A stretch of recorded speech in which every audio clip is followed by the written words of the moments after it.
Geek to me radio, da da da da da da. Geek to me radio, da da da da da da.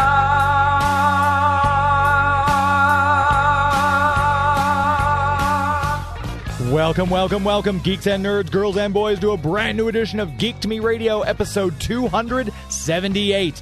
Today we're talking with actor and writer Simon Fisher-Becker about a brand new book he has out, Let Zygons Be Zygons. We'll talk about some of his acting career, and we'll get into some more as well. All that right now. Stand by. We're talking TV, comics and movies, and video games.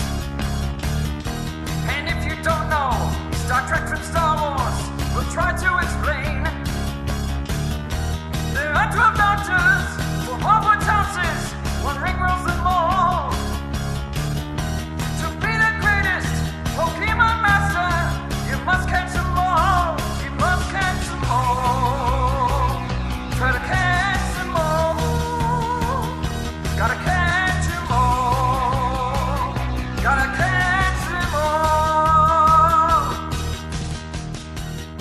And for those of you longtime listeners, thank you very much for tuning in again to episode 278 of Geek to Me Radio. I'm your host, James Enstall. Every week we try to bring you someone new from the world of pop culture, be it TV, movies, comic books, or video games. For the people who might be new, perhaps this is your first entry into Geek to Me Radio, thank you very much for finding us. Hopefully you'll enjoy this episode.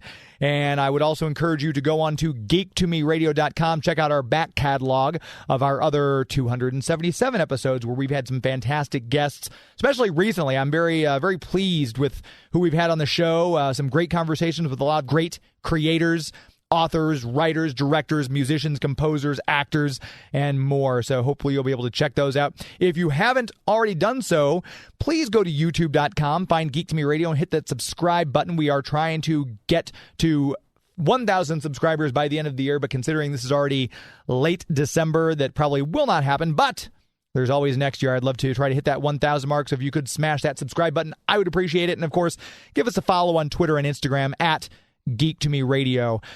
With that said, my guest is waiting. Right now we're talking to actor Simon Fisher-Becker all about his work he's been doing lately and, of course, his new book in the third in a trilogy he has out right now. Simon, how are you? I'm tickety-boo. It's all very exciting time. We're coming up to Christmas.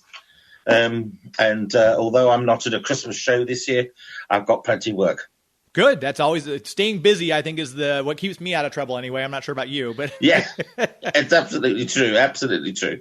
And I know I wished it to you on Facebook, but haven't seen you. So happy belated birthday, even though I did wish you promptly on your birthday. I want to make it known. No. I go, and can I take this opportunity to thank everybody who wished me a happy birthday? It was my 60th. Wow. So it is a milestone that everybody in the past told me I wouldn't reach. Oh, really? But but most of them have died, so it doesn't really matter. So they're not even around, so you can rub it in their face. How awful is that? No, that's just so typical of them. Really.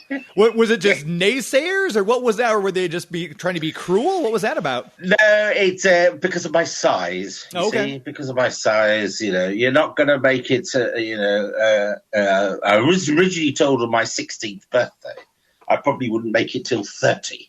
Wow. Of course, then 30 passed, and so they upped it to 40, and then 40 passed.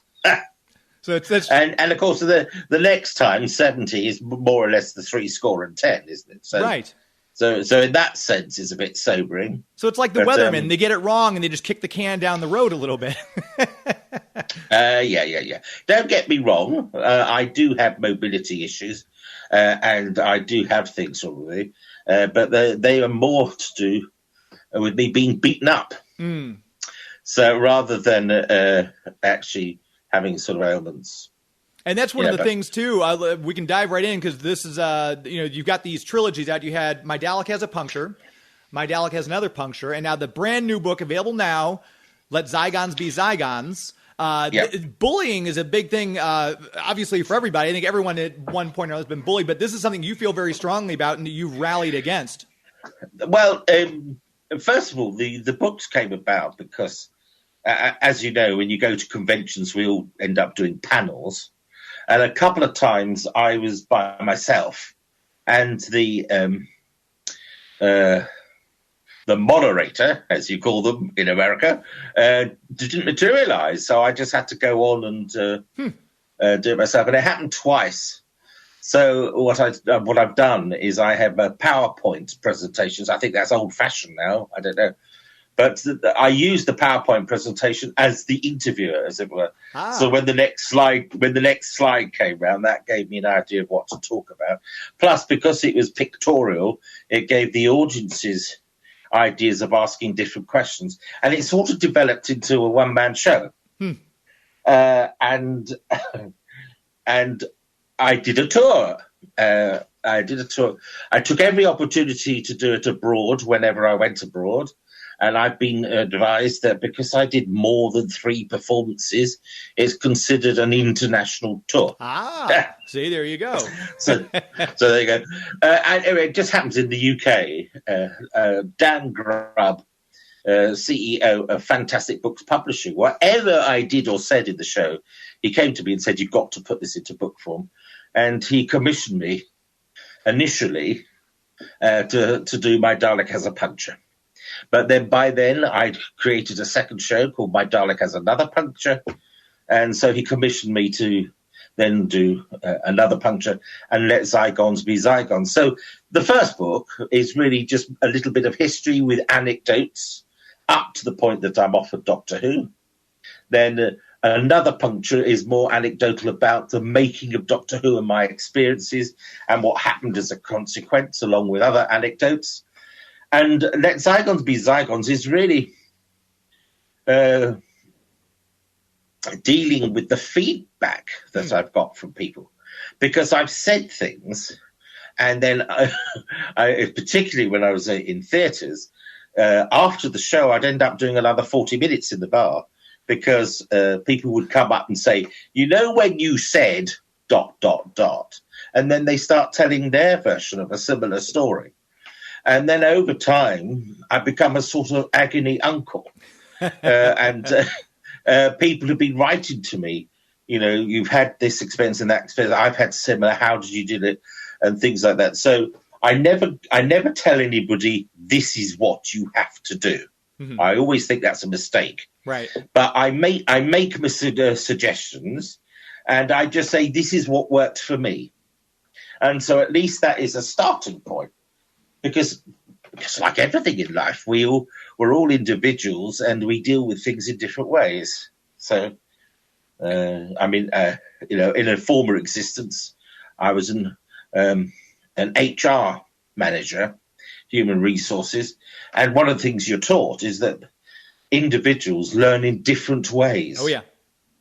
Yeah. And teachers will know the same when they've got a class full of 30 people. Maybe 10 of them learn in a practical way. Others listen in a visual way, and others just take it all in and absorb it. And some don't listen at all. There's always those kids, too, who don't listen. Yeah.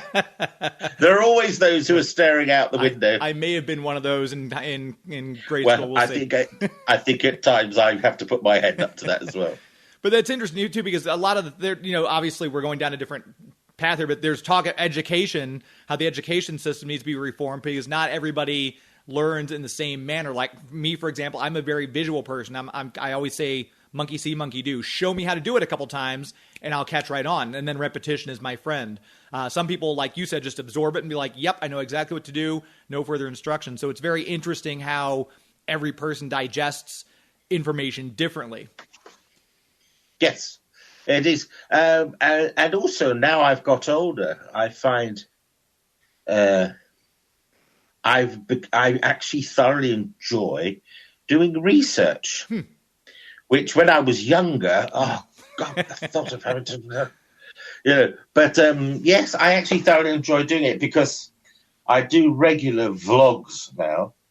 I have my own YouTube channel, which I vlog, but I'm also a co-presenter of an Australian-based show called the No Name Trivia Show. I'm a co-host of it, but I also have a weekly Simon Says. Oh, nice. Yes, and for the No Name show, it's because the show is governed by a letter of the week. Mm-hmm. So I select 2 or 3 items that begin with the letter. Say for this week, it's the letter N for noddy. Okay. Choosing to have a quick word, and then I try and find collective nouns beginning with N.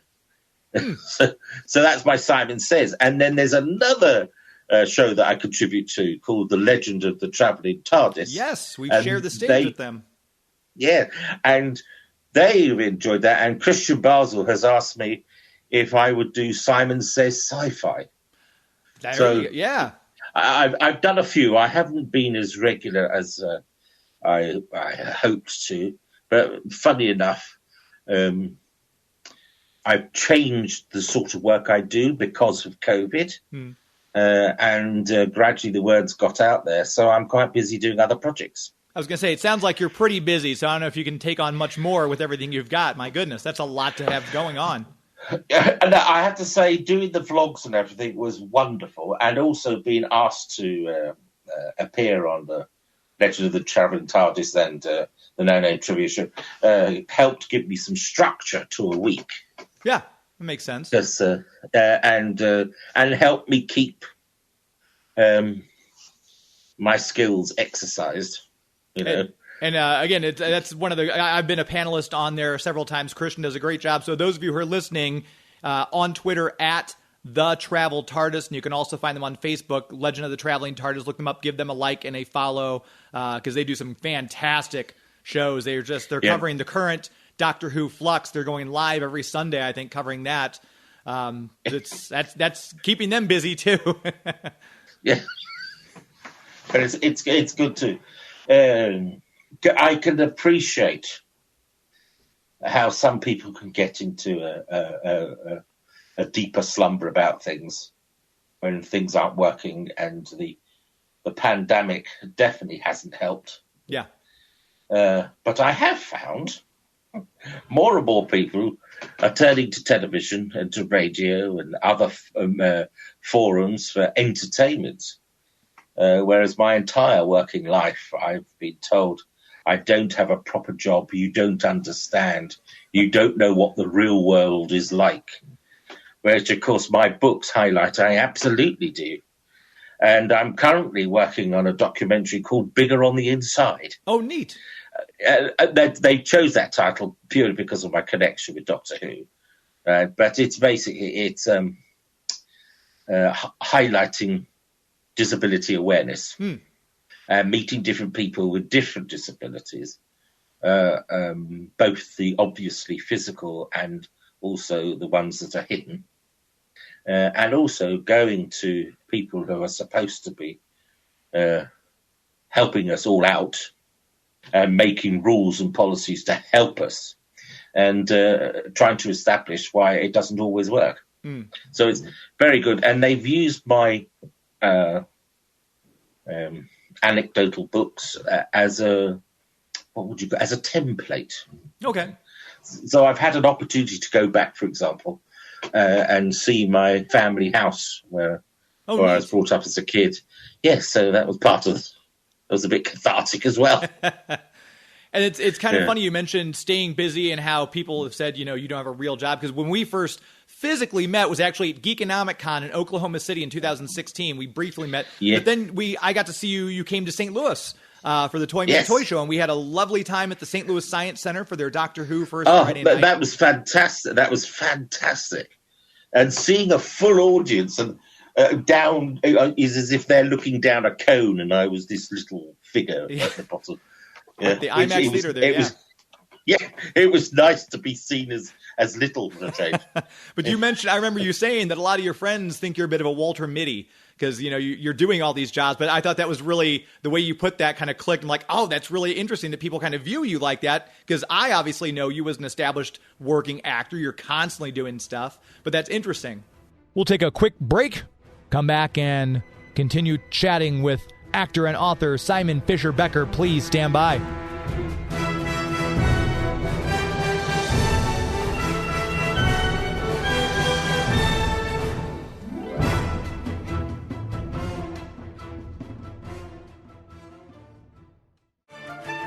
Hi, this is Alex Kingston. Welcome back. No spoilers, but you're listening to Geek to Me Radio.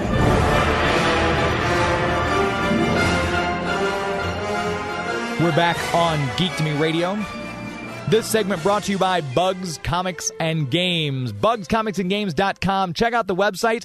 If you are a fan of comic books and you're one of those people who show up every Wednesday on New Comic Book Day to get your comics, Bugs Comics is giving you a way to save a little money. With inflation out there and everything else, you can join their Avengers Club. You pick out a character, Marvel or DC or independent. Bugs not picky about that.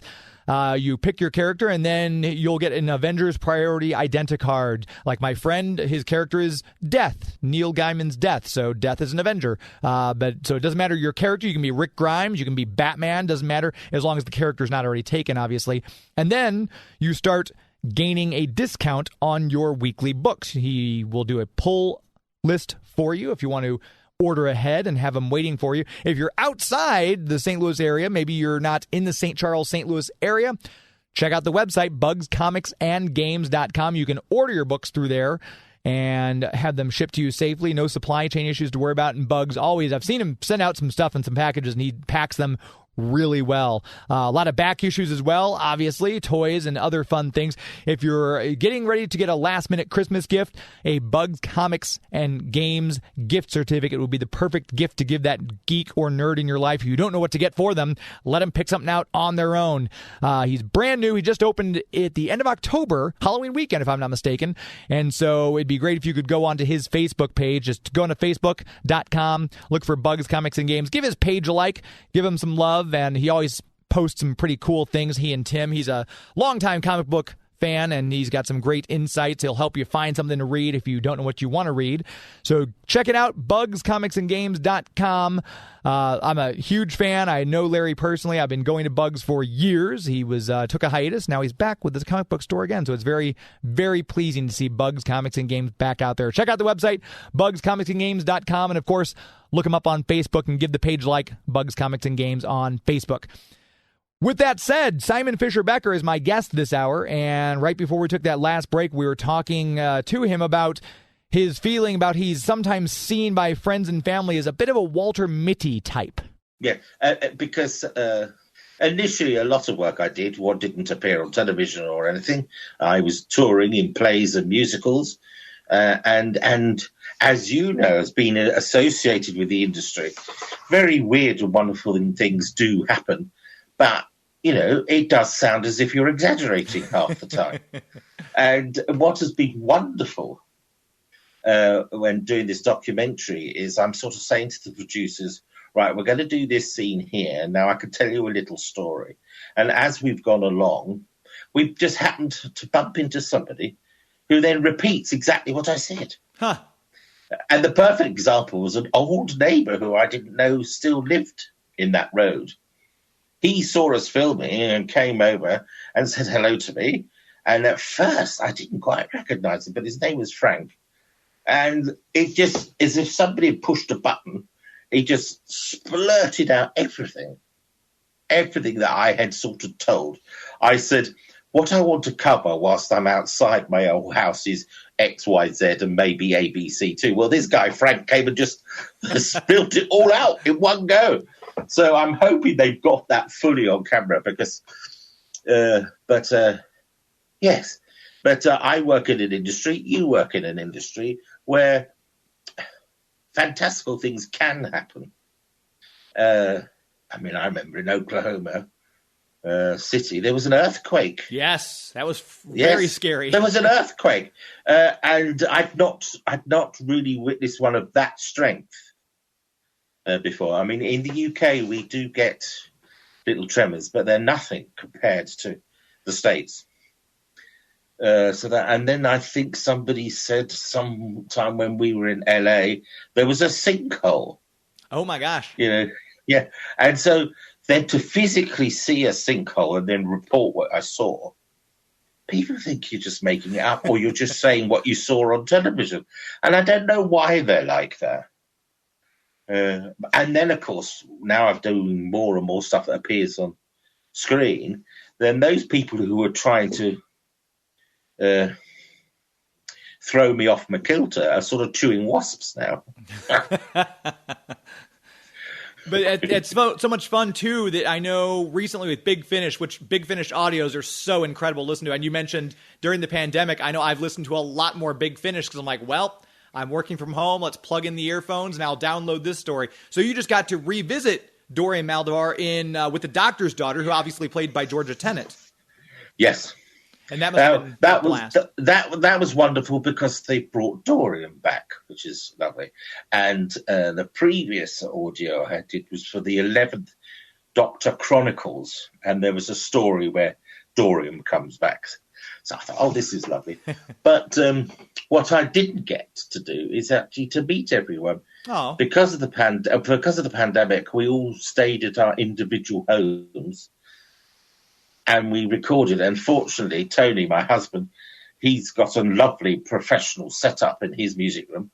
So we just had to do whatever technical things you have to do. He played my engineer, and we were asked to record it as well so that they'd have a backup. Mm-hmm. And it's amazing when you listen to it, you just wouldn't know that we were in completely different studios. And thanks to Doctor Who, I have to say, I was asked as a guest artiste on a thing called the Hawk Chronicles, written by Steve Long.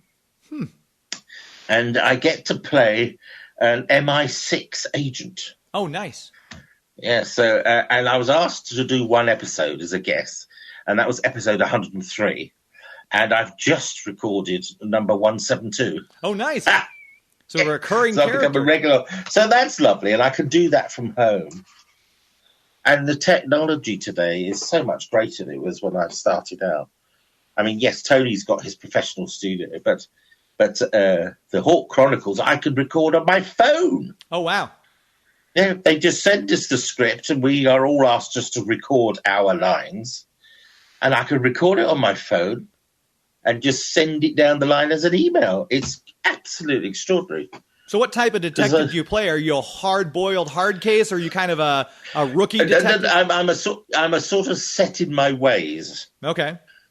And I've recently acquired an assistant, which suggests he might take over. You know, because the character I play is the same age as me. So, okay. In theory, I was going to say I should be collecting my pension soon, but in the UK, we get a state pension at quote retirement age, which was 65, but they recently put it up to 66, and I think by the time it's my turn, it'll probably nearer 70. So, which is a bit mean because when I was 16 and got my national insurance number, I was told I could retire at 65, and as far as I was concerned, that was a contract, right? And it's been broken. It's been broken by the government. It's been broken by the government. Now, why does that surprise me? I was going to say, at least that's something the UK and the US have in common. You can't really trust anything the government says. Yeah, I mean, I am critical of politicians of all colours because I'm an individual, which they don't like. Yes. Yeah, an individual is dangerous because they can't be easily led. If you can't be part of the collective hive mind, then yeah, it's. But I also appreciate that there are a lot of very hard-working, genuine politicians who have set out to try and make some sort of improvement. But the mistake they always make is they promise something. Yeah. And it's not always possible to do it within the time frame, if at all. Right. And red tape if I'm going, that's right. If I'm going to be honest about it, but at other times you can end up in an extraordinary situation, as we are today. Exactly right. And I guess during the pandemic too, you had some quality time. You were able to work on the newest book, Let Zygons Be Zygons, or was it pretty much wrapped by the time the pandemic hit? Yes. No. Where was I? With Zygons, it was by the time the pandemic started. Okay. The structure of Zygons was in place. It was just a case of writing it. But also at the same time, I've written a TV series, which has now at last there is a production company looking at it. So it's a waiting game. So I'm not going to say anything more because I don't want to jeopardize anything. But that's very exciting. And also what was exciting about that was I had certain actors in my head playing certain characters. And when I'd finished it, I sent it to a few of them, including a couple of Doctor Who actors. And the feedback from the actors has been really overwhelming. So I'm chuffed. Good. But of course, there are those who say, well, actors will say they love it, isn't it? Because they just want the work. But no, I think quite genuinely, some actors are actually more fussy about what they would like to do. And so for them to say they're happy to be associated with the project, at least, is, for me, a feather in my cap. But waiting to watch this space. All right. Well, we'll definitely expect an update on that as well. Yeah. So, and I keep busy doing these things. Oh, yeah. And also conventions were becoming more, what would you call it? More doing it this way, doing it by a Zoom call. And I know I was recently asked if I'd be interested in doing a Zoom appearance. I think it's Minneapolis. Oh. And is there an event in Minneapolis in January? There probably is. There's so many conventions in the United States. I'm lucky to be able to go to like between half a dozen or so a year. But man, there are for every one I go to, there's 50 that I don't get to go to. Take our next break. Come back and chat with Simon Fisher-Becker about doing conventions and meeting the fans. The thing that I love more than anything else, getting out there to those conventions, getting to hobnob with fellow fans and meeting people like Simon and others like him. We'll take this commercial break. Come back. Stand by.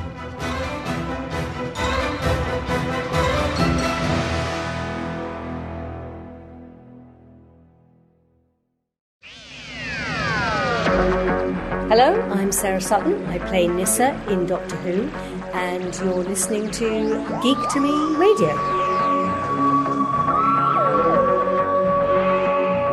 And we're back. The show, Geek to Me Radio, would not be possible without the support of our premier sponsor, the Greater St. Charles Convention and Visitors Bureau. You, of course, know them by the website discoverstcharles.com. I cannot believe we're at the end of December here almost. It's right around the corner. Hopefully you finished your Christmas shopping. If you haven't had a chance yet to get out and do your Christmas shopping, let me suggest the many stores and small businesses and gift shops and boutiques along historic Main Street in St. Charles. That's one reason in and of itself to get out and visit St. Charles and historic Main Street and all that area down there. Christmas Traditions, the longest running and largest Christmas festival in the country, goes on every year. It's the 47th year here in St. Charles, and you can get out there and visit with international gift givers from around the world like Père Noël, La Befana from Italy, Santa Lucia, and of course you can talk to Ebenezer Scrooge, Jacob Marley, and a host of other characters. It's just a great time with the scenery, the cobblestone streets, and the old buildings, and these Victorian characters. There's the World War I truce out there. You can kick the soccer ball around with them. It's really a great time. And as I mentioned earlier, the small businesses you're supporting by getting out there and shopping at places like this really is so important. If you've never been to St. Charles before, this would be a great time to go.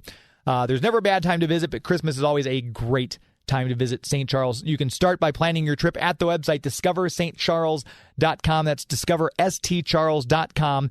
And if you can't make it for Christmas, make it your New Year's resolution in 2022 to check them out.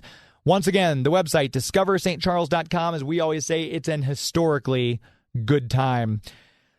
As we took that last break, we were chatting with author and actor Simon Fisher-Becker and asking him about, just kind of got into the conversation about doing the conventions and for him, meeting his fans. No, that's right. Because in the UK, before the pandemic, basically there was a convention of every high street. Yeah. At one point, it got a bit silly, in my opinion. But they're fun. They're always fun to do. Can be very tiring. I love meeting the fans. I love meeting fellow professionals. And I do enjoy and miss traveling to other countries, if only from the window of the aeroplane to see how beautiful the planet is. Yeah. And I remember one year flying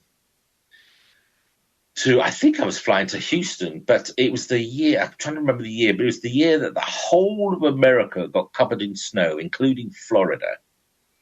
It's around 2016, 17, around then. And the route of the flight from London is to go up past Greenland and then come down via Canada.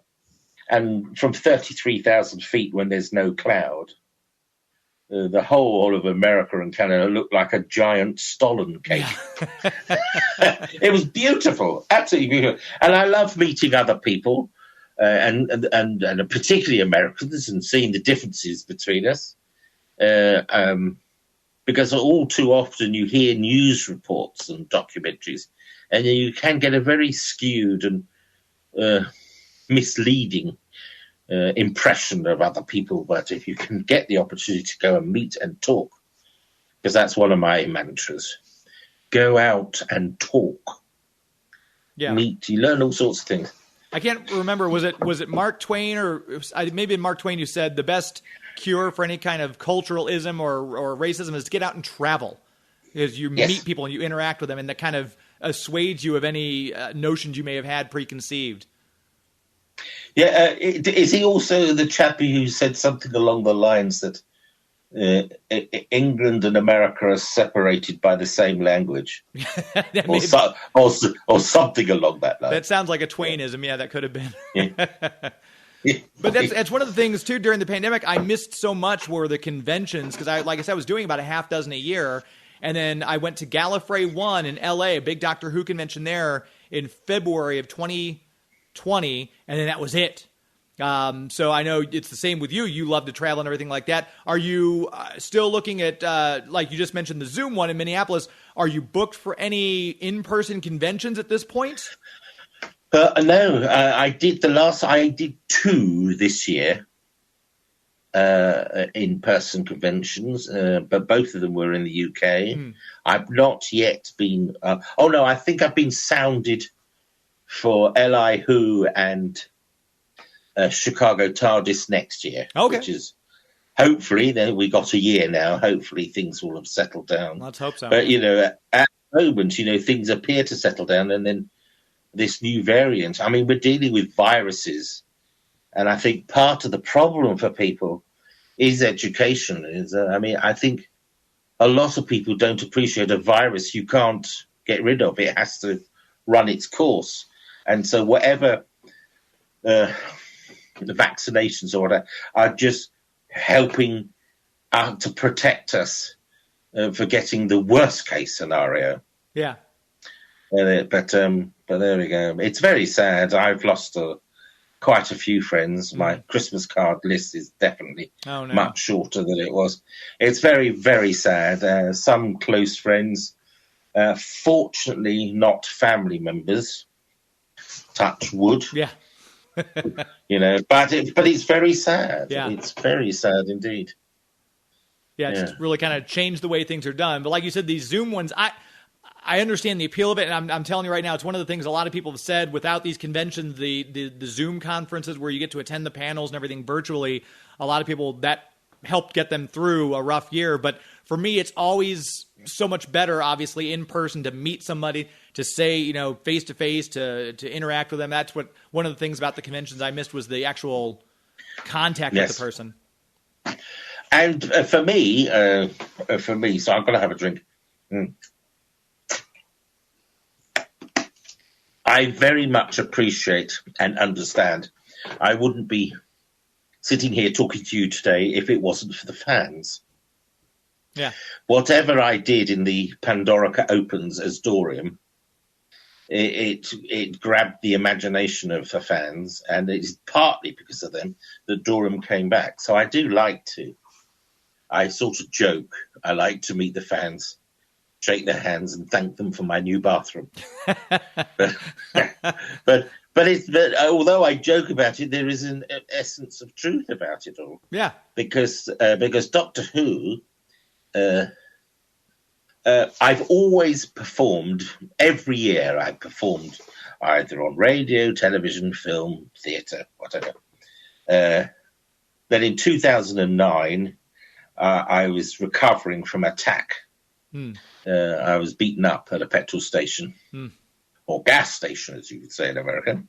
And I was in the recovery process. And normally at Christmas I'd be in a show, but I wasn't. And so therefore I was available for the audition for Doctor Who. It's very, it's very strange, really. Not the way you want to get the audition, but it's fortunate. Well, there are easier, there are easier ways. I could have just not been offered. Right. I know that. Yeah. Ooh. So things are so I had to have a rethink about certain things. I've had to adjust to a certain level of things, and this is where you then start finding that a lot of people make comments which are actually not true at all. I mean, so many people said, "Oh, Simon, what are you going to do? You're not going to get any work anymore." And I remember saying to myself, it's my back that's damaged and it's my legs that don't work as well as they did, but my voice still works. I could still do radio work, surely. Yeah. And I had to, hands out to the BBC. I've done quite a bit of work for the BBC, with them knowing what my limitations are. And at a certain level, I would say they can smother rather than mother. Oh. Sometimes with their consideration. But I've had no, as far as I'm aware, in fact, the only time I had an issue was many years ago. I was at the read-through of a production, and somebody with a clipboard came up to me to say there was a problem with the insurance. And I was being asked if I'd be prepared to pay the insurance premium for the project, pay it for it myself. So I have to say, it's only because there were certain people around that I didn't use more expletives. But what I said was, I'll be happy to pay it, but if you don't call upon the insurance during this production, I will want double the money back. There you go. Anyway, she went away and I never heard from her again. Must have worked out then. I either wasn't insured and I didn't know it, or they just paid it instead. But again, that reason was a definite discrimination. It's because of my size. Mm-hmm. And there is the assumption, rightly or wrongly, that large people are going to have more problems than thin people. But in reality, it can be the other way around, because no disrespect to your good self, but there are lots of thin people who are hiding things like bulimia and other disorders, other eating disorders. I think there are two things I have to deal with. There are those who just assume I sit on the sofa all day eating Mars bars or donuts. And you just have to get over that. Are you sure? There have been occasions that the casting directors haven't called me in because they didn't think I could do a certain job. So, and I said to my agent, can you just let them know I would prefer it that I can show them that I can't do it. Yeah, at least give me the chance. Yeah. Huh. But there you go. I don't want to sound like a moaning Minnie because I just have to get on with things. Those are the cards that are being dealt. And you just have to get through it. I do have the wonderful support of my husband, who puts up with me. He puts up with me mainly because he was a musician in his time, so he understands how the industry works, and he is very critical at times. If I do a piece of work and he thinks it's crap, he'll tell me. Then I'll tell him. Yes, and then I tell him, well, that bit of crap is going to pay the mortgage for the next 3 months. Yes. As long as you have that open give and take relationship, that's all that matters. You can be honest with each other. Well, we've been together 30 years now. Oh, wow. So, yeah. So congratulations. That's 2 milestones this year then, yes? Oh, yes, absolutely. And it is very funny because, 2 years ago, we were sort of half saying, well, 30 will be clocking up soon and I'll be 60 the same year. I suppose we should plan something. But then, of course, the pandemic came along. Yeah. I must admit, I'm...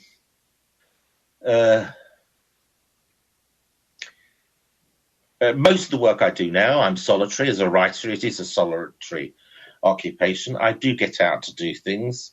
And when we do get out to do things, we're sensible with the social distancing, establish what the rules are, listen more to the science than to the mantra. And yes, there were periods of going down to the supermarket. That was the highlight of the week. Yeah. But I'm also lucky. I live in the country, so we can leave the house, and there's less chance of us meeting lots and lots of people. Yeah. Don't get me wrong, but it is a town. There is a town, but we live in a little village just outside the town, and there's swathes and swathes of fields and rivers and things. So that's nice. I'm very lucky in that sense. And I talk to my family via Zoom. I talk to friends by Zoom, but it's not the same as them being with you. Definitely. And that I definitely do miss. Yeah, we had Thanksgiving here in America, and that's one of the things a lot of people were like, do we get together with family or not? But I think it's one of those things are better here as far as movement and people being able to gather and things like that. We have certain states are doing different lockdowns different ways. But so, yeah, that's always hard, especially I have a friend who hasn't physically seen her family in over a year. So it's rough in a lot of cases. We're going to take our last break, come right back, and finish our chat with Simon Fisher-Becker. Please stand by.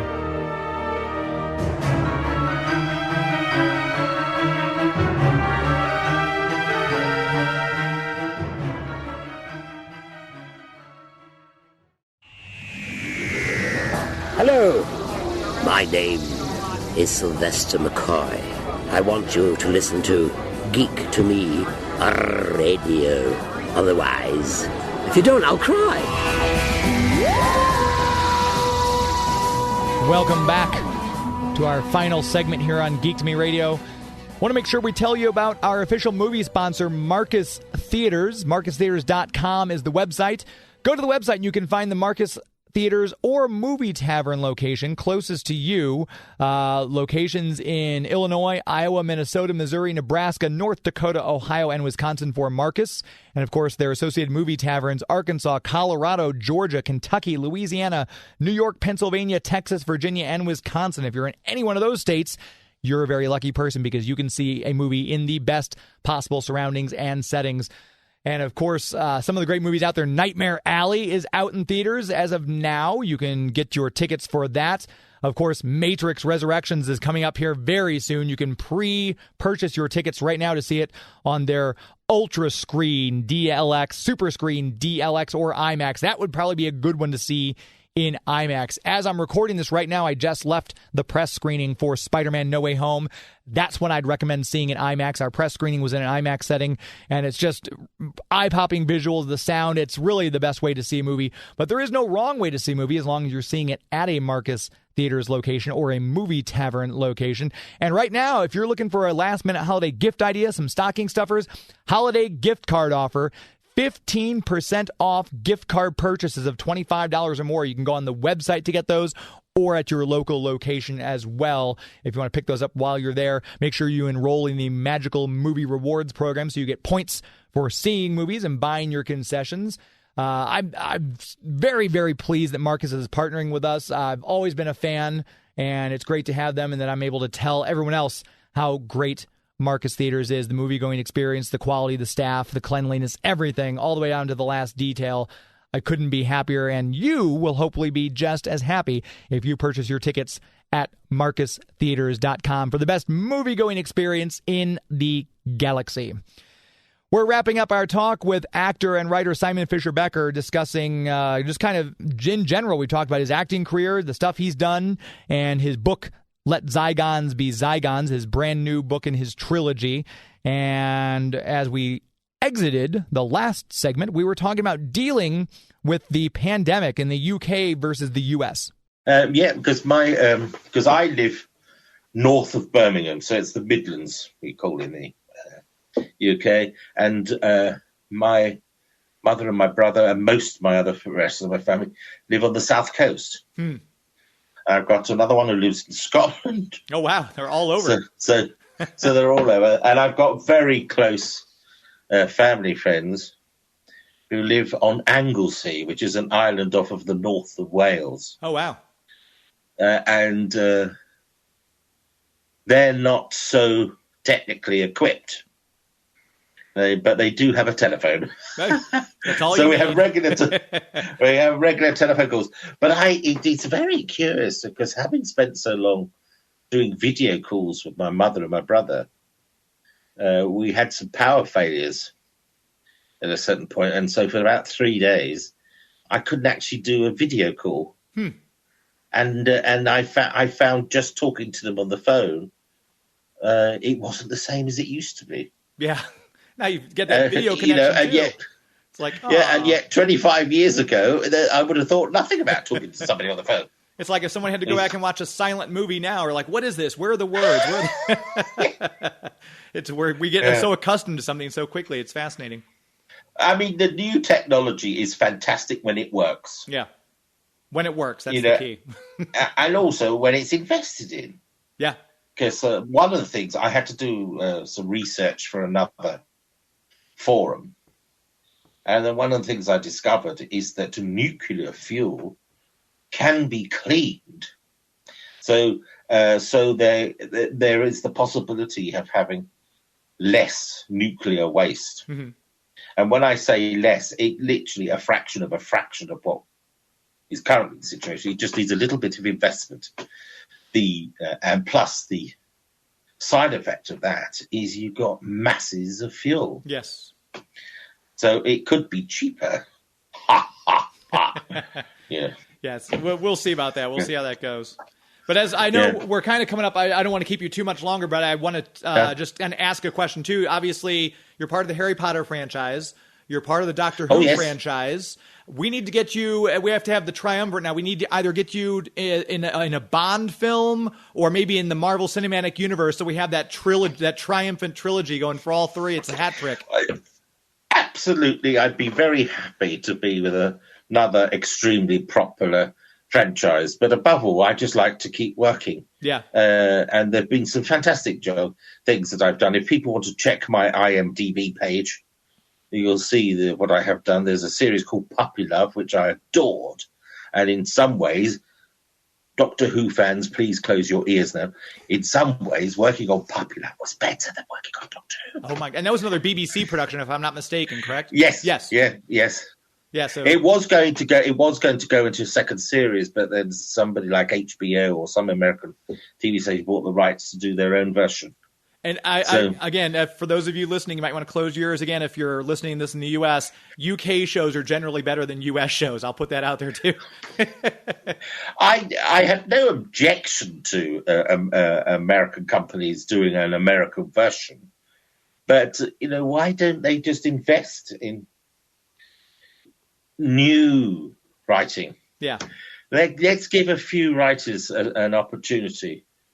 Because there are so many cinema complexes where you've got tens of screens. Why can't one screen be an art house? That'd be great, yeah. Just one screen. Likewise, we got hundreds of TV stations. Why can't one or two of them be just an opportunity for fresh talent to have at least an airing? And why not just accept that sometimes it's not going to be up to scratch. But, you've got to... I was talking to a friend of mine who was married to a comedian, and he said that comics today don't have as many places to go and die. They've got to learn their craft and practice it and mold it. And so that's why when they start out, they will do these dirty little dives, as they were called, just to hone what they could offer. But there's fewer and fewer of them now. And that works exactly the same for actors, for producers, for directors. And there is a lot of the One thing I have got involved with is a lot more independent projects, because a lot of them tend to be outside of London or other cities. So things which haven't been too far for me to travel to, I've got involved with. And there is a huge amount of extreme talent out there that deserves an airing, or at least some form of support. Yeah, we've got the right below us at the Big 550 in the radio station. Right below us is the Funny Bone Comedy Club, and they have open mic night every Tuesday, and that actually draws more of a crowd sometimes than some of their headliners, because it is these people who are coming out. You don't know what you're going to get, so it's great for the comedians. It's great for the crowd to kind of see something new. But we were talking about technology to kind of circle back to that. So many people you can shoot a movie on your iPhone these days. And a lot of people I've talked to some actors and some independent producers who have done these movies that are, in many ways, the talent and the story are head and shoulders above some of the stuff that the big budget production houses are putting out. So it's really kind of cool that A, people have a lot more platforms, and B, we have that technology in our pocket to be able to do this stuff. Yeah, if we got time, I could a quick story. Yes, please. Regarding Harry Potter. Yes. They've got the Tournament of Houses. Harry Potter and the Tournament of Houses, and I was contacted, and of course I couldn't get to LA, so they came to me. Oh wow! And I said I couldn't get to LA, so LA came to me, and they came and took all the furniture out of my living room and set up a green screen. And you were talking about matchbox-sized cameras. Well, this huge thing, the size of a Dalek, came. Yeah, they had a camera the size of the Dalek. It was a wonderful, wonderful experience. But I can't get access to the show, which is currently running. And if there's anyone who could send me a link to the first episode, at least, because I think it involved Hufflepuff House, and therefore it would have involved me. It would be very nice to see. So that's a plea. Sure. Well, anyone listening, we can definitely make that happen, and I'll see if I can find it as well. If there's a link, I don't know, but it would be great to see. But then you see, that's an example of me being Walter Mitty. Exactly. See? Oh no, they came to my house with it. Sure, they did, Simon. Sure. Yeah. LA come to yeah. You know, I always have such a great time chatting with you, too. I'm so glad we're able to do this. And I want to remind everyone listening once again, there's the trilogy is out now, the complete trilogy. So Let Zygons Be Zygons is currently out. And, of course, if you haven't yet, you can go back on Amazon and get My Dalek Has a Puncture and My Dalek Has Another Puncture. If possible, we always recommend that you try to support your local bookstore. So see if they can order it for you. That way you're supporting a small business. But if not, obviously, you can go to Simon's website as well, which is... Fisher-Becker.info. So it's my surname without the hyphen. Fisher-Becker.info. And I can send you signed copies. Perfect. And we'll put a link to your website in the show notes. So if you're listening to this right now, just scroll down the page and there'll be a link to his website in the show notes.